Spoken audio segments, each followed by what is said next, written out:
Hey everyone, welcome to Tent Talk, the Farmers Market podcast. This podcast is all about farmers markets. Whether you're a farmers market manager or a small farmer, food maker, or artisan selling at farmers markets, you have found just the right podcast. I'm Kat Fields-White. And I'm Bridget Myers. We're longtime farmers market managers, educators, and consultants. Get ready to catch up on all things farmers market pros with us. Today, let's talk about the request for proposals for the InTents Conference 2025 opening of this week.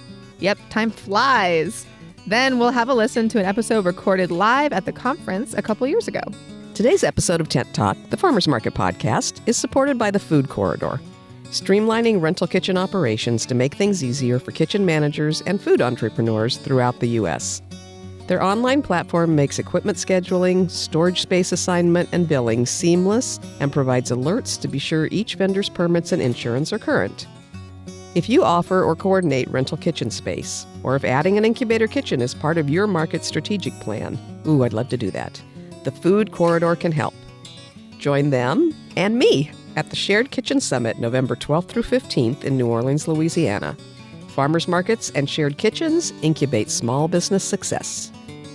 Well, welcome back to Tent Talk, everybody. Today we are chatting about what's next for the InTents Conference and how you can contribute. Please do. For inspiration, stay with us to the end for an encore episode of episode number 181 that was recorded at the 2022 conference, and think about what's your why. That's right. I love this episode. My why is making sure that you and your children have real food in the future. Ah, yes. It's a big one. It's a little bit important. Thank you so much for doing that. Thank you for your service. You're welcome. So we're going to chat a little bit about what's next for the InTents Conference as we rapidly approach March 2025. Feels a little far away, but it's really not. For us, when you look at the things that have to be done, time is flying. We got to get to it. We're behind already, I'm sure. It's right around the corner. Before we start, we're behind. But you know what's so great? We work the best under pressure with a deadline. That's true. Absolutely. We do our best work. And we've done this a few times, and we've taken a lot of input from past attendees and speakers, and so we know what works well. And since you're so busy at the Little Italy Mercado now, and I am not, I get to focus on the conference. This will feel like a different conference, at least from the backside and hopefully from the front, just that you are giving it your full attention and not splitting with also running the markets, just because since we started this 9 years ago, this is going to be the 9th InTents Conference. Wild, right? So wild. You're always, of course, lead point person with the conference. It was your wild hair idea that no one thought we should do, but look at us now. And I feel like by no one, you just mean you, right? Okay, me and Drew, my stepdad. Okay, a few other people. We are partners in this, that we have to talk you down from all your cockamamie ideas. True. Okay, but aren't you glad you didn't talk me out of this one? You know, I am glad that we stuck through with it. I enjoy it. I actually love this conference. It's a wonderful conference. Who knew? And now it's my prime focus. Yes, and so now you can give it its full attention and great timing, because the conference is really exploding and growing, and it's always been such a wonderful thing that we do every year, but I feel like it's just has such a far reach now, and it's grown, and we are leveling up every year. And so it's really going to be great that you can give it your full attention. And I'm very excited to see what happens. Yep. Getting bigger too. Yes. And that means that we're having to look at different kinds of spaces. So we'll have some announcements about that coming up soon. Not today, because let me tell you how it is negotiating with venues. I'm sure many of you know that, because your markets are happening in places where you have to negotiate for space and space rent and all that good stuff. But boy, it's been an adventure the last few weeks. Yes. So we'll be talking about that soon. But meanwhile, what we really want to talk about is the RFP. So the request for proposals, how we get people on the stage and how you can be part of that team.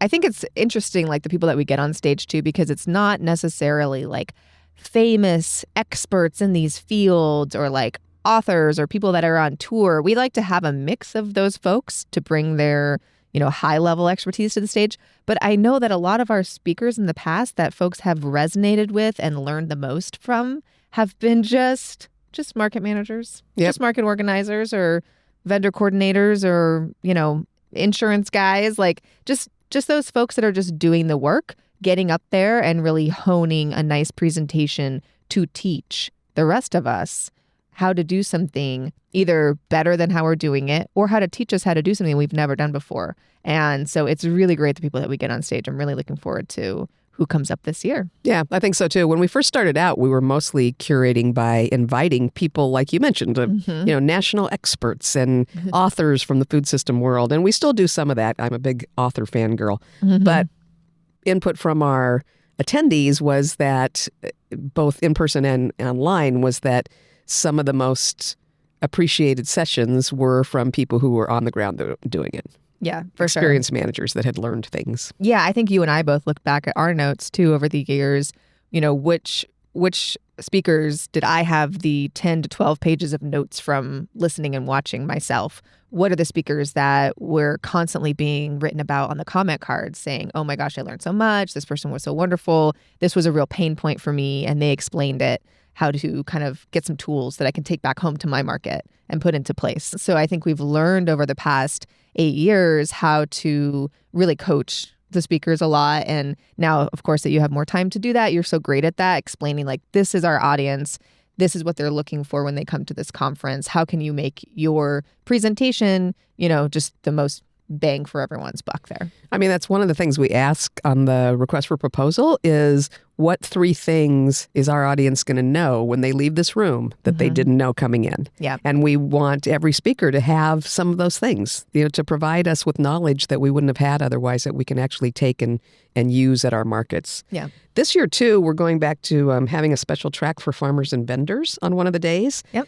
One of the original ideas of the conference, and one of the reasons I really wanted to do it, is because I had been to conferences, mostly for farmers, that could teach you a lot about farming, but that didn't teach folks how to sell once they'd grown the stuff. And that's the piece of farmers markets that is sometimes missing. It's the passion meet profit thing. It's being really excited about what you're growing or producing or baking, but not really having basic business knowledge or knowledge about sales techniques that lets you make good money and support yourself and your family, so you want to keep doing this. So we're going to have a track about that good information, specifically kind of designed for farmers and vendors, that'll run in a separate room at the same time at the conference for one of those days. So we're excited about that. I love that, because we used to teach our Vendor 101 course. You and I did like the Sunday before the conference. We did that for the first few years. Gosh, I forgot about that. I just got like a photo memory. I must have like shared it somewhere because it popped up like the other day, which is summertime. But it was like our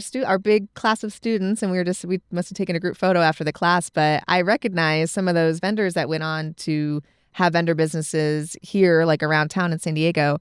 And it was just really great. And that was such a nice way to like kick off and launch the conference, was to be with those prospective vendors and folks that were looking to get started in the farmer and vendor part of market management world. So that's always really nice. And I think that that's just so vital, because these folks, like when we were talking to Adriana, she had with Not Your Nanas a few episodes ago on Tent Talk, she's sells pasta sauce at the markets. And she was saying she went to culinary school, and I know they teach you how to, make a really amazing food product, how to cook or bake or wherever you're going to school to learn how to make food. But that business aspect of like how to sell is just really it's not there for a lot of folks, farmers or culinary folks. And I was thinking about, I used to teach yoga. So I went to yoga teacher training a long time ago in my early 20s.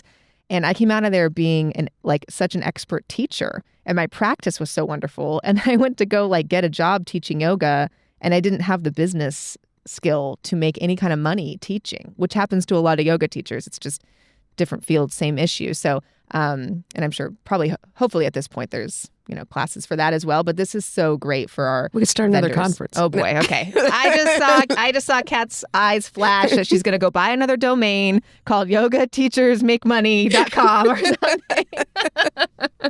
No, we're not circling back to that. Not to that. But yeah, this is so great. And I think that'll be such a nice thing to offer at the conference. Yeah, for sure. Mm-hmm. We're going to ask for a little more information this year and provide a little bit more guidance in the RFP. We're going to point out things that are really effective on stage. Sometimes teaching one-to-one, you're really good at that, but you don't realize that some methods that you use in that environment don't come off the same way when you're standing on a stage talking to a large group. Yep. And our group is large. It's so big now. It is talk about having to find another venue. Love you, Marina Village, but that was a snug as a bug situation last year.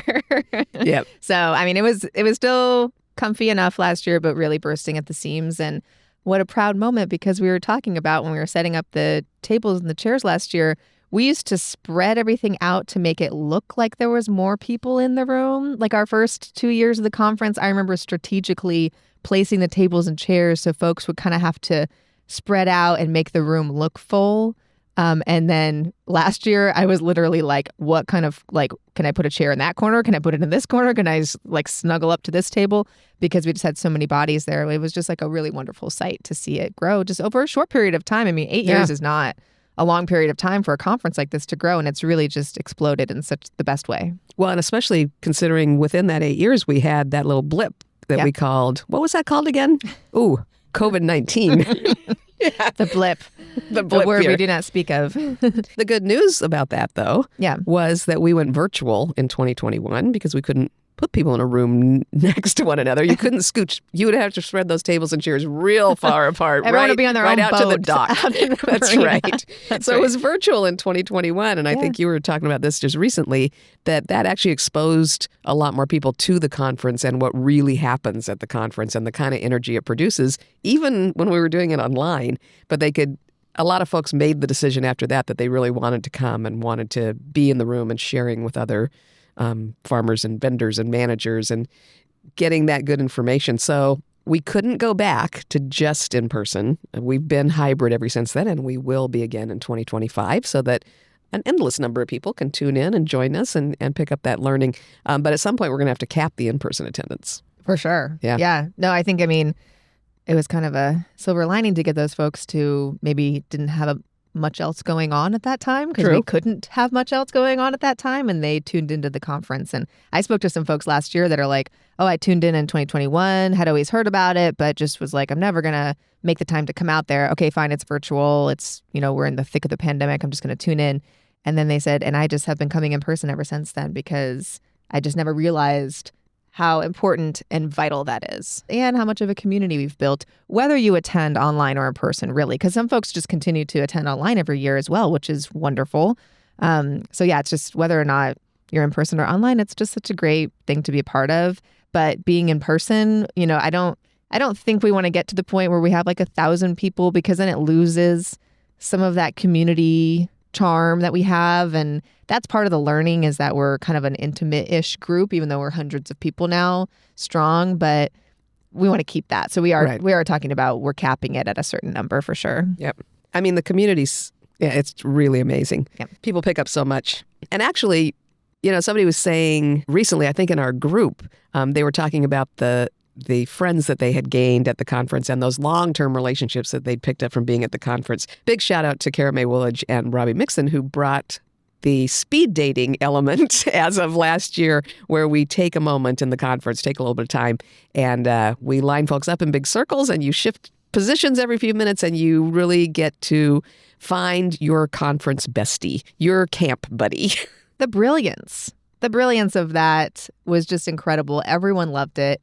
It was awesome. I saw folks posting in our Facebook group, oh yeah, I met my, market manager bestie and we're still connected. Or, now I'm following their market. Did you guys know that they're doing this at their market now? And it's just from across the country. I mean, it's amazing. These are people that are in California and in Maine, or, in Florida and Idaho. It's like, just that little connection that they made is just so awesome. I love that they did that. I mean, hopefully they'll come back and do that again. Yeah. Or is it some version of it? And any RFPs that have any other connection kind of projects or presentation kind of ideas would be awesome. Yeah, we definitely are giving some weight this year in our request for proposal to people that can provide specifics with how they're going to engage the audience during the presentation or around the presentation at the conference, how you're really going to draw the audience in and give them something to do and something to contribute within your session. That's really important. Yeah. Oh, I love that. Yeah. As a conference attendee, I love that too. Kat and I attend so many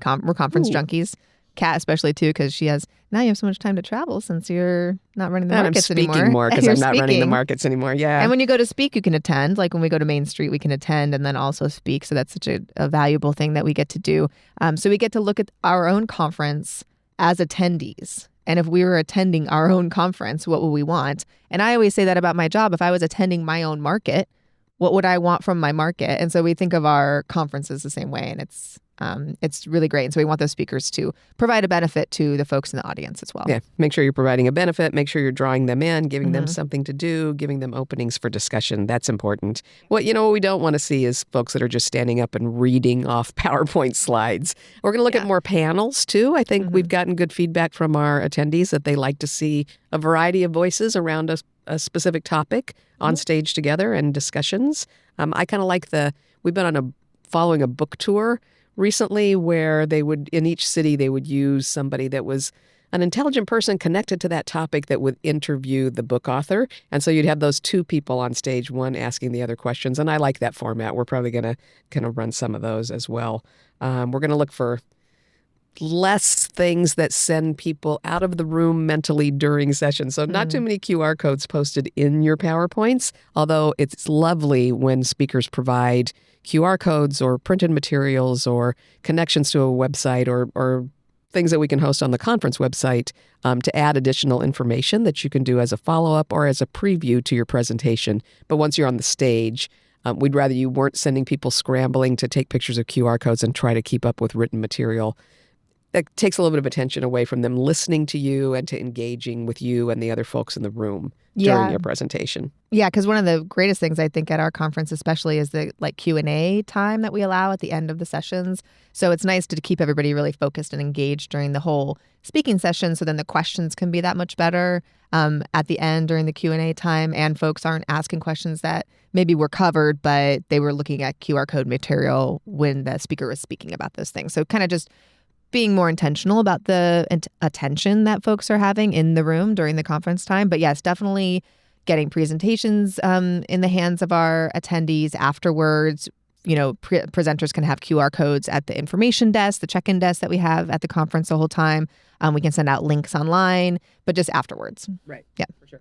As a speaker, it's been interesting to see how various other conferences manage speaker support. And so I've gotten some good ideas, and some ideas that I knew were important that I definitely got overlooked last year. So if you were a speaker last year, big admission, big confession that you did not get the support from me that you should have had. I had a big staff change going on and was very busy with a lot of markets that I didn't expect to be running last year during the conference.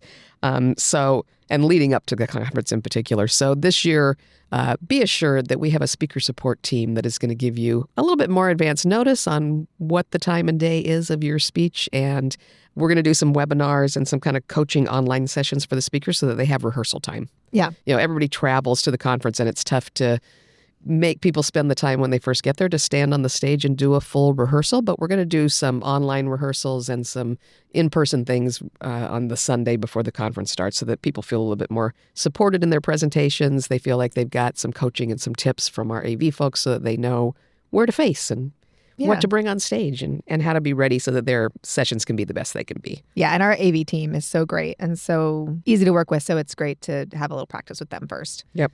So we're open to your suggestions on topics. We would love to hear what you think would be fascinating for our attendees. As we said, we do want you to be able to provide them with actionable tips that they can use back at their markets as market managers in some of the big sessions, also as farmers or vendors for those tracks. Some of the things I would love to see presentations on are waste reduction, huge topic right now. Mm-hmm. Coping with climate change. I think we're going to be putting a panel together for that. If you've got a proposal that falls into that topic, by all means, send it to us. Marketing sessions are always big, and I feel like with all the changes in the social media world, we'll probably look at some of that, but we also really want to kind of dig into how to make your website effective, how to make your email platform work for you better. I think a lot of us kind of use 6 of the 100 features from some of the website platforms, and I think we could use a little help on making better use of that and building our email lists, managing conflicts. That's been something we get some questions about. Mapping the markets. I think we had a little mini session about that last year with Chris Quinlan of MarketWorks, talking to a couple market managers that used his system for mapping, and it was really popular, and people had a lot of questions about not just how to lay it out on your website, but also like what vendors do you put together, and how do you do the flow of foot traffic better with your map? So something like that would be great, super useful for everybody, including really seasoned market manager. I mean, I want folks to think about their RFP, not just teaching someone who's doing this for the first time, but giving folks that have been doing this for a while some new tools to use. I've been managing markets for a long, long time and manage large markets, and I always learned so much from even folks that have small rural markets. They have those gold nuggets of like tips and tricks that are so helpful. So really, if you're doing something well at your market, like have the confidence to try to put a presentation together if you are interested and come speak to our, conference attendees about that. I think it's nice to get those folks on stage because you always learn something. Absolutely. Tips and operational tools are so handy. Managing a good team. I could definitely do a good presentation on that myself.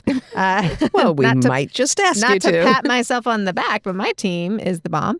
But it's hard. It's hard work to curate a team that works the market with you. I mean, and that keep really them motivated. is. I mean, the way we manage employees and things has changed over the years, just as a society, and certainly at the markets. So I think it's important for us to look at all the best practices now on how to keep your team motivated and have them want to stay with you for a long time. Team turnover is the worst. I mean, because it's such a weird job, the training that goes into teaching folks that work with you at the markets how to do what we do is just so it takes a long time, of course, to learn it. And it's very intensive and they learn a lot of different things that they're probably not learning anywhere else where they're coming from, whether that's a schooling situation or another job. So putting that team together and then keeping that team cohesive and working well together and liking each other and liking the job and backing them up and supporting them while they're on the ground with you. So that would be helpful. And then we talk about funding, vendor and farmer and manager training, grants and sponsorships and partnerships for your market. I mean, funding is always something that is a really hot topic at the conference. Folks need to know where to get that money to make their market make money. So any help with that, any kind of presentation with that's always popular. Yeah, nutrition incentives that go kind of outside the standard SNAP programming because, as we all know, Farm Bill is still hanging out there. It hasn't been approved. We don't really know what the outcome is going to be in terms of some of the USDA funding. So folks that have creative ways that they're funding nutrition incentives and providing food to people that need help with that budget, I think those kind of programs are going to be really interesting to our attendees. Yep. And there's probably a lot of things that we haven't even thought of that you're doing kind of under the radar. Nobody knows that you've developed this really interesting method for helping your market. And bring it to us. Share it with the rest of the market folks. Yeah. We'd love to hear from you about topics you'd like to see, even if you're not interested in presenting. And we'd love to receive a proposal from you if you're ready to present. Okay, so you can find the request for proposal submission form online at conferencerfp.com this Thursday. It's coming right up. And of course, Kat owns that domain, conferencerfp.com, because why wouldn't she? So go find the information there, fill it out. And now you can join us to hear what market managers from all over shared with us at a previous conference about why they do this work. At InTents, the Farmers Market Conference 2022, our former co-host, Justine Marzoni-Mead, invited attendees to tell us what motivated them to do this important work. Tell us, she said, what's your why? What's your why? All right. Okay. My name is Sina Plagencool. I work for the Central Minnesota Vegetable Growers Association, and we operate the Minneapolis Farmers Market. And I would like to talk about my why I do this, why I am a market manager. Thinking about my why, it's so easy to think about all the reasons why I shouldn't do this job. I didn't come from a farming background. I'm sacrificing so much of my time away from my family, working every weekend, long hours, waking up at 3 or 4 in the morning to get to work. This market, farmers market, has this idea of chaotic joy, but it really is a very stressful environment to work in. Being the first woman and woman of color managing this market that has been run by white men since 1876, we are constantly being challenged. Our authority is being challenged, and it's not easy. We work in a very urban environment in downtown Minneapolis, so we're working with all walks of life, and it's just, I could talk about these stories for hours of what we've been through, but it's just a very strange and challenging environment to work in. Something that not everybody's ever going to experience. It's a select few, and another validation that our job is weird. But I was brought on to be a market manager during a very transitional time. The market before being a market manager, the Minneapolis Farmers Market was actually my client. And I was working in this industry, food and wine, and the pandemic happened, and it just like everybody else in this world, it changed my world dramatically. And I was in an environment where my company was letting go of 15% of their employees, and I worked in a department that was in an industry that was basically dying. It was the restaurant industry, the food industry. And every time I would call a client, it was just depressing. It was just the saddest stories over and over again. And I was just really excited to call my client, the Minneapolis Farmers Market, because I just built this beautiful relationship with Mao, who's our now general manager. And as we were kind of just talking about what's happening in this world, she basically recruited me. She said, Sina, we're going through a crazy time as well. Our GM of over 10 years put in their 2 weeks notice. I need somebody to help me with communications, the business side of it. I know you don't have any background in farming, but I can teach you that part, you know?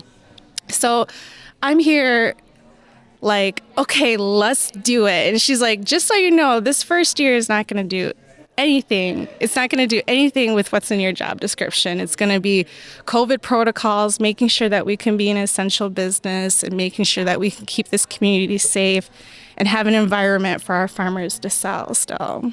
And fast forward 2 years now, what I learned is that what I'm doing is important. You know, this is the first time in my life where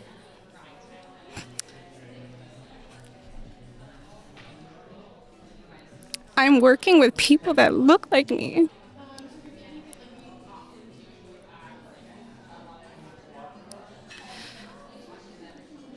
I feel emotional about that because I feel comfortable in it. You know, I feel scared in it because it's not normal.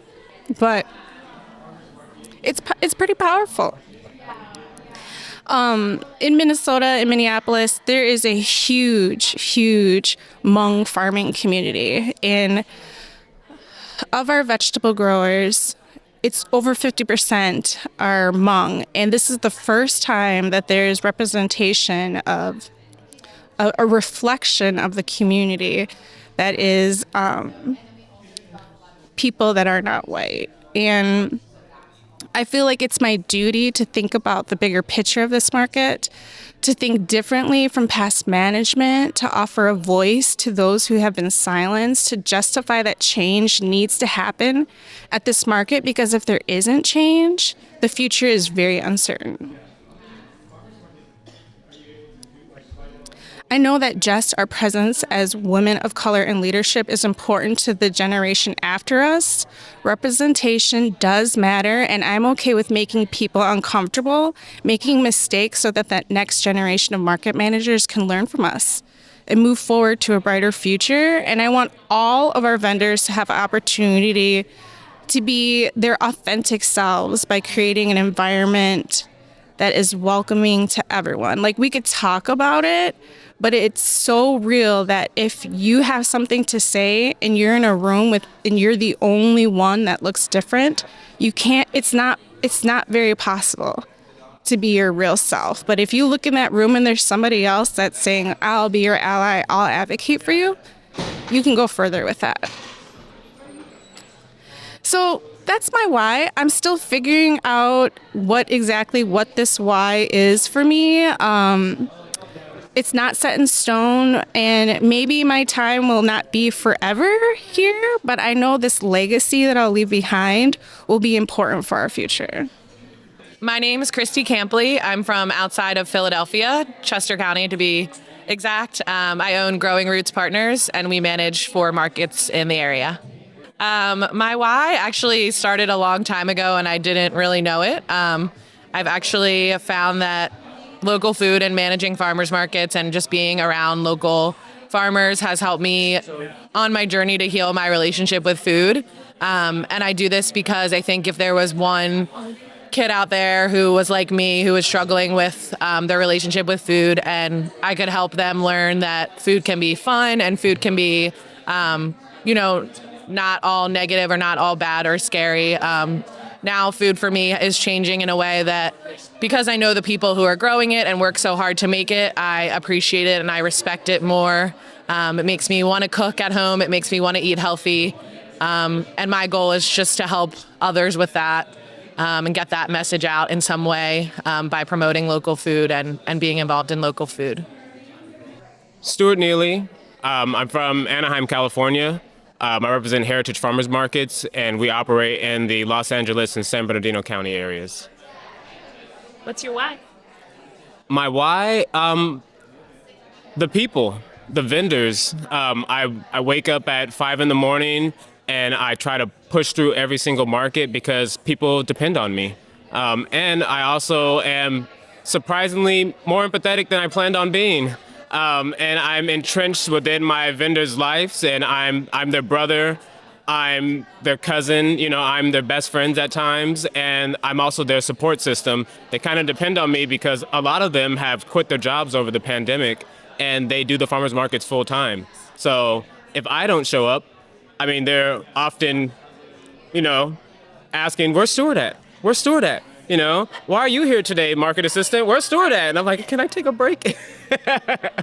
But, I really like social enterprise, and I like to foster new businesses. And I just, I get a spark of joy when my vendors can mature out of the markets and get a brick and mortar or hire on new staff so they can finally take a break after operating, for years and years consistently at the market, and they can take a vacation and, kind of take a load off of themselves. So.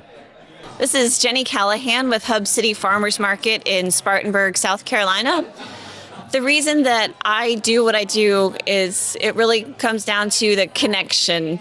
I see so many connections between the community and the farmers and the people that want to make a real difference, from a place of passion. And as a former farmer myself, it was just so important to me to build those connections with the people in my community and to be able to serve the other people. And I just see so much of that at the farmers market.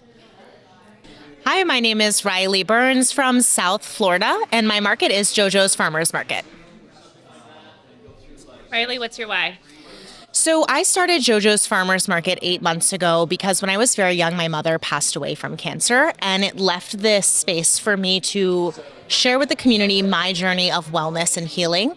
So 8 months ago, when I did start the market, I was able to bring together a wellness-based group of vendors, anywhere from produce to prepared food to artisans, who are all local with the same mission of healing through community and sharing our products for a better place. My name is Karina Smith. I'm with the Columbia Farmers Market in Columbia, Missouri. My why is because I want to make my community a better space. I want to help my farmers and my producers make a living, and I want everybody in my community to eat good food. My name is Sierra Bigham, and I am from Kingsley, Michigan, manager of the Kingsley Farmers Market. My big why is the plants. As an avid lifetime plant talker too, I feel very passionate about facilitating relationships between people and plants because plants are people too. My name is Janelle Henry. I am from North Carolina, Durham and Raleigh, to be exact, with the Black Farmers Market. And I work within the farmers market because Black people deserve to have a space where they feel comfortable getting food and selling food. I want to be part of a system that incorporates people that look like me because representation matters, and I want to create that space. I'm Mercedes Pang. I'm from Galveston, Texas. I work at the Galveston Zone's Farmers Market. And I love working at our farmers markets because of all the connections that we make, be it with users, patrons, our community partners, our vendors, and being the central hub where we're all connected in one place on one day from 9 to 12 in Galveston. It's really nice. Hi, my name is Carrington Hamilton. I am the market manager for the Santa Cruz River Farmers Market. It's in Tucson, Arizona. Woo! My why is I'm very passionate about what I like to call the pillars of humanity. So community, food, water, and shelter, and any work that has to do with any of those four things. And what I love about them is that they all help build the next thing. Food builds community. Food usually happens in shelter. If people are fed, they can also build shelters, and then water helps soaks it all down, or sip it all down, I guess, or whatever. But that's my why. I'm very passionate about those four things because they're human rights, they're human needs, and they're the basics. Hi, my name is Mimi Adams, and I am the operations manager for the Napa Farmers Market. And what's your why? And my why do I get up at 4 a.m. on Saturday? On Saturdays every week, time and time again. It's so cheesy, but it's because I love it. There is nothing like showing up to an empty parking lot and watching a little city show up all around you, created by yourself and your team, and being surrounded by small business owners and farmers. And let's be honest, it's a lot more fun to be in that town when you get to be the mayor and everyone knows your name. And just really what that boils down to for me is that sense of community and belonging that I feel. And what I think I will remember forever is the moment that happened a few weeks ago as I was walking down the farmer aisles, and there was a farmer's husband. He was working the booth for this farmer that we have, and he was FaceTiming with Nancy, who is normally there, but she couldn't be there because she just had her baby. And so he invited me over, and I got to say hello to the little baby. And so it's just getting to be a part of those small moments and to help these farmers along their victories, their challenges. And yeah, it's just, there's nothing like it. It's quite addicting. My name is Jamie Hill. I'm from Moscow, Idaho, and I'm the chair of the Moscow Farmers Market Commission. And I believe in farmers markets because I think they are the epitome of local. And they show who we are as an area and a unit and a region. And they support something that goes back a lot farther than the community that exists now, right? It goes back to our roots. It goes back to how we all started, how we all got here. Seeing farmers, especially in our region, who are doing the same thing that their grandparents did 100 years ago is this really amazing thing that I think is really cool to share. And it's really special to see them sharing it with their kids. And we're bringing people from all over our area to come and share that as well. And it's like this ongoing story to tell. So I'm Michael Hurwitz, currently of Landing Lights Strategies based out of Jackson Heights, Queens, formerly the Director of Food Access and Agriculture at Grow NYC, and before that, the co-director and co-founder of Added Value and Urban Solutions in Red Hook, Brooklyn. And I'll tell you why I do what I do. And I knew nothing about this topic prior to, let's say, May or June of 1999. I was a social worker. I worked with incredible young adults, and I was introduced to community garden work. And I was standing in a garden with a young adult and my partner at the time, who explained to us the transformative power of agriculture. And as I kept learning alongside these young adults, to me, and this is now what I have committed myself to, and this is what I teach in schools, and is how we grow our food, who grows it, and who has access to what types of food define our food system and our future. And so I have wanted to work to really help define the answers to those three questions, and make sure that the people who are growing our food are prioritized, that the way they are growing their food is not extractive, and that there is equitable access to really good food throughout New York City and throughout globally. But my work has been really centered in New York City. Okay, so Tracy Fry, Williamsburg Farmers Market, and my why is to make the world a better place and to make sure that everybody has access to not only amazing fresh food, but also the people that grow it and make it in our community. Hi, my name is Concha Armstrong. I work for the Agricultural Institute of Marin, and I manage a farmers market in San Francisco and help out at a couple other ones in the Bay Area. My why. Well, I started managing the Stone Sound Farmers Market as the assistant manager, and it's also the market that I grew up going to with my parents. I would walk around the market with my mom, like carrying her market bags on my shoulders like a little market donkey. And I guess my first why is like the community that the market creates.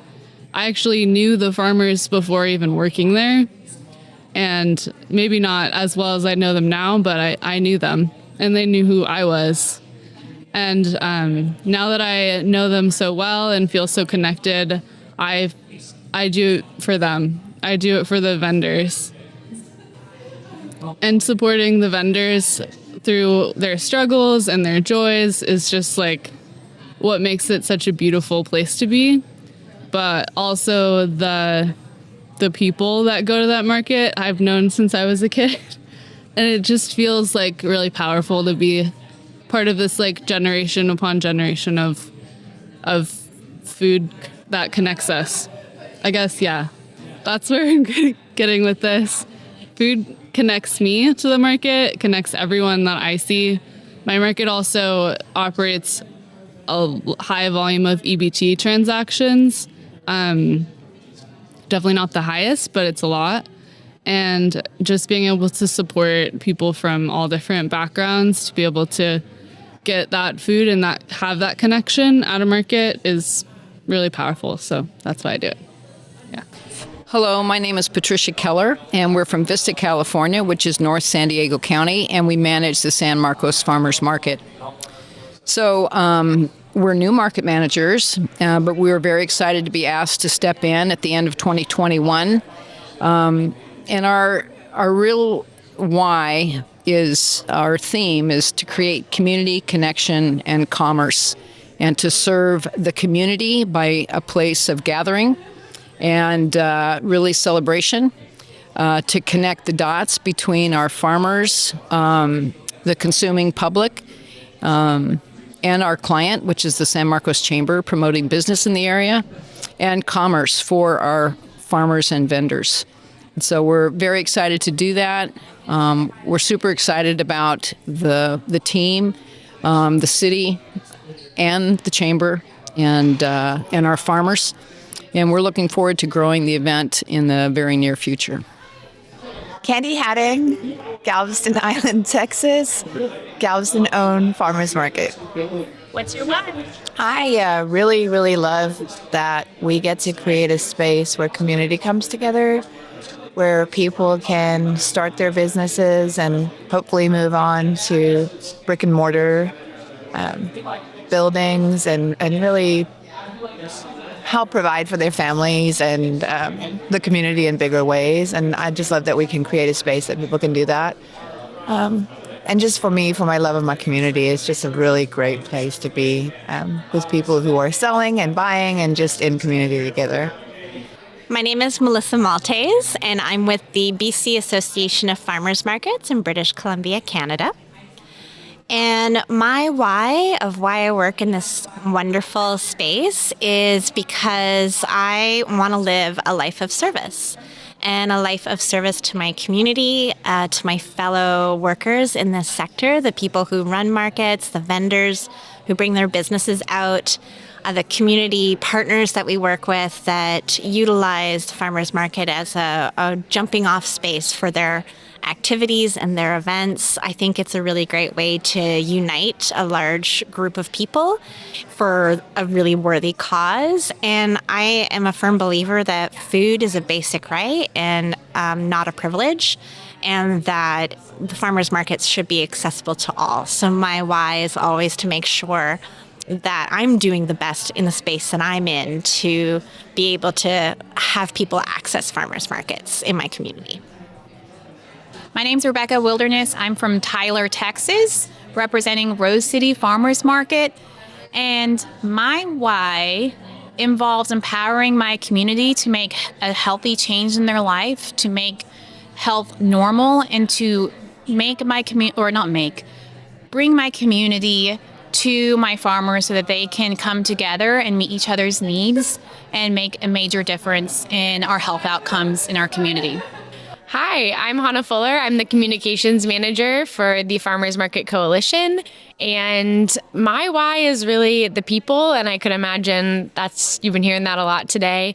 I think what's been really rewarding for us on a national scale with FMC has been, working hard on resources and bringing people together, and then seeing the impacts in everywhere from New York City to small rural areas. And every once in a while, I got an email from a small market in North Dakota, and they'll be telling us about how, some grant support that we provided really changed people's lives in a community that I've never been to. And those kinds of moments really add up and are really, really valuable to me. My name is Jessica Mullen, and I am here from Travelers Rest, South Carolina, and the Travelers Rest Farmers Market. My why is getting to enact our farmers market as a space of community for people to come together and be connected straight to the source, to get to know their neighbor, get to know where their food comes from, get to know their local small businesses, and have a place in our hometown of Travelers Rest. My name is Matthew Bagshaw from the Piedmont Park Green Market in Atlanta, Georgia. I do this for the farmers and for the local community. I used to be a farmer, and that's kind of what led me here, and that's why I do what I do. I definitely have a soft spot for sort of uplifting that specific hard work. Great. Okay. Thank you so much. My name is Susan Kemper, and I'm from New Albany Farmers Market in southern Indiana. And my why about farmers markets is the community contribution and the community give back. When I moved to that particular area, we had a very tiny, smaller farmers market with 3 vendors.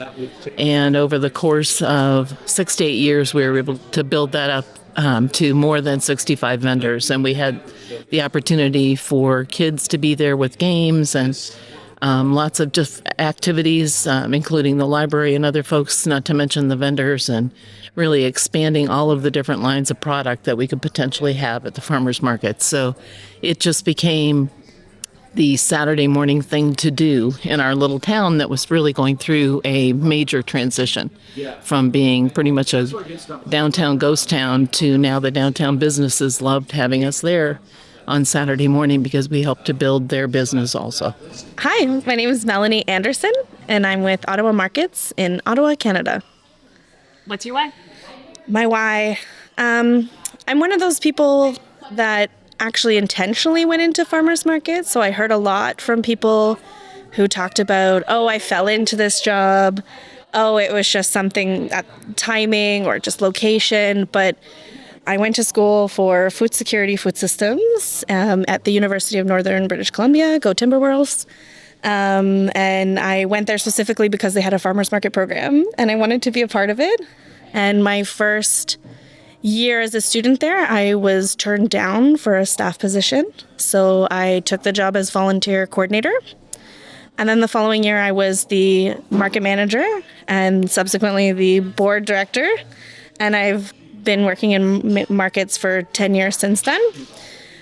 And I think I mostly work in markets because I don't think I have what it takes to be a farmer, but I want to work and support them. So this was kind of like the backup to farming. Yeah. So my name is Sarah Johnson. I'm the market manager for the Downtown Marquette Farmers Market. We're located in Marquette, Michigan in the Upper Peninsula, which is different than the Lower Peninsula.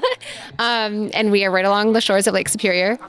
My why for being a market manager and putting up with everything, first of all, it is a lot of fun. I am a very extroverted person. I love being able to connect with my community, with all of my vendors. I'm also obsessed with business and marketing and helping others be able to do that and take on a lot of the things that they don't have the time to do. This might be slightly not PC, but I tell people, like, I'm your pimp. Like, let me pimp you out to everybody. I'm good at that, and I really enjoy doing that. But also, Marquette is in a very rural community. It's full of a lot of really talented people, and to live there, you kind of have to pull your own weight. So you kind of contribute what you can to everybody, and just the feeling of community is incredibly palpable when people come to our market. Even if they're just visiting, like, wow, you can really truly feel that sense of community.